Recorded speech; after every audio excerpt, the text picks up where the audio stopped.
I am a 22-year-old engineering student at the University of Michigan. If everything goes according to plan, I'll graduate next year and start a career that could change my family's future forever. At least, that was the plan. Almost a year ago, I started spending time with one of my lecturers. She was 37, intelligent, confident, and unlike anyone I'd ever met. What started as casual conversations after class turned into coffee dates, then dinners, and eventually a relationship that had to stay completely secret. Nobody knew. Not my friends, not my classmates, not the university. For months, we convinced ourselves that as long as nobody found out, everything would be fine. Then last week, she called me and said she had important news. I immediately assumed someone had reported us. Maybe a student had seen us together. Maybe the university was investigating.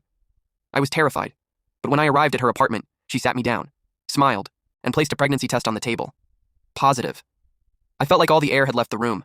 She looked happier than I'd ever seen her. She told me she'd always dreamed of becoming a mother, and that at 37 she didn't want to risk waiting any longer.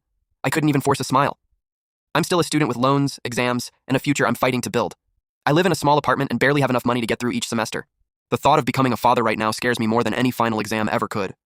She says she's keeping the baby no matter what. Now we're arguing almost every day. She says I'm running from responsibility.